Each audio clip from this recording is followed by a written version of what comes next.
The Empire State Building glows electric blue under a crisp autumn sky. Inside a modest Queens Community Center, Zohran Mamdani steps to a makeshift podium. At 34, the son of Ugandan exiles, a former hip-hop artist turned state assemblyman, raises his fist. New York, he declares, is not a playground for billionaires. It is a promise for working people. The room erupts. Taxi drivers, nurses, baristas, the mosaic of the city that never sleeps, but lately can barely afford to dream. With 50.3% of the vote, Mamdani has become the 110th mayor of New York City, the first Democratic Socialist to hold the office, the first Muslim, the youngest in a century. His opponent, Andrew Cuomo, the once unassailable machine of Albany, concedes in a terse statement.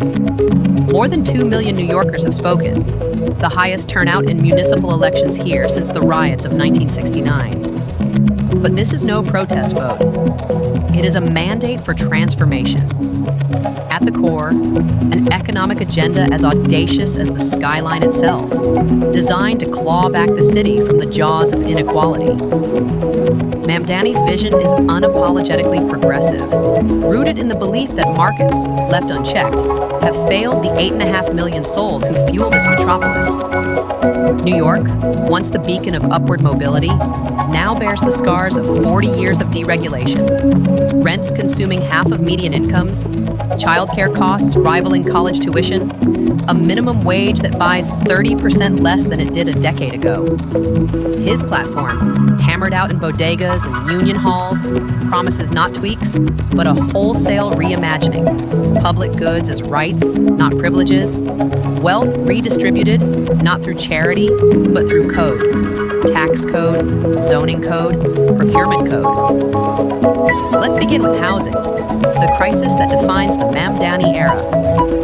Over 2 million apartments in New York are rent stabilized, a fragile bulwark against the tidal wave of speculation. Mamdani's first executive order? A 2-year freeze on those rents. No hikes, period. It's a lifeline for families teetering on eviction's edge, projected to save renters $2.5 billion annually in a city where the average stabilized unit costs $1,400 a month. But he doesn't stop at stasis. His 10-year plan calls for 200,000 new affordable units, funded by $100 billion in city bonds, private partnerships, and revenue from the units themselves once built.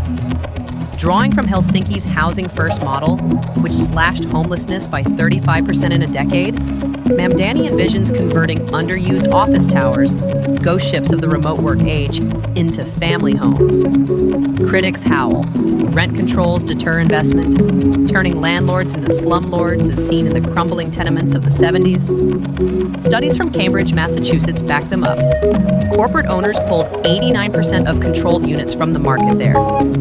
Yet Mamdani counters with the data of now. New York's vacancy rate hovers at 1.4%, a seller's paradise where developers pocket markups of 9% and profits north of 10%. In this monopsony, freezing rents won't kill supply.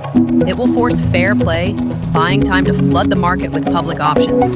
Next, mobility. The veins of the city, clogged and costly. The MTA, that creaking behemoth, devours $2.90 from every paycheck strapped rider.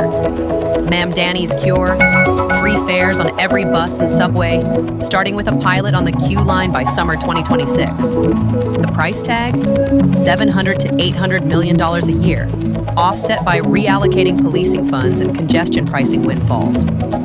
Pilots in Kansas City and Luxembourg prove the math. Ridership surges 20%, emissions drop 12%, and the poorest households save $1,200 annually on transit alone. Imagine it. No more fare evasion arrests. No more skipped doctor's visits for lack of a token. Mamdani pairs this with $2 billion in bus priority lanes and signal upgrades, turning asphalt arterials into rapid arteries. Detractors, from the MTA boardroom to the Journal's op-eds, warn of fiscal Armageddon, a fleet strained to breaking, deficits ballooning. But as Mamdani quips in his transition briefings, if we can fund stadiums for the Yankees, we can fund seats for the strap hangers. Affordability extends to the table. Food deserts scar the South Bronx and East New York. where a loaf of bread costs 20% more than in Tribeca. Enter Mamdani's grocery gambit, 5 city-owned stores by 2027, sourcing at wholesale and selling at cost. Milk at $2.99, bread at $1.99. Annual outlay, $60 million, a fraction of the 2 billion New Yorkers spend weekly on groceries. Inspired by Milwaukee's public markets, these outposts would anchor community hubs, employing locals at living wages. To combat broader gouging, shrinkflation in cereal boxes, surge fees on delivery apps, Mamdani pledges a corporate price gouger watch list, wielding the Department of Consumer and Worker Protection's subpoena powers to expose markups and slap fines. A state of emergency on food inflation could trigger price controls under city code, though courts may balk. Economic ripples, lowered barriers to nutrition, reduced obesity rates that cost the city $3 billion in health bills yearly.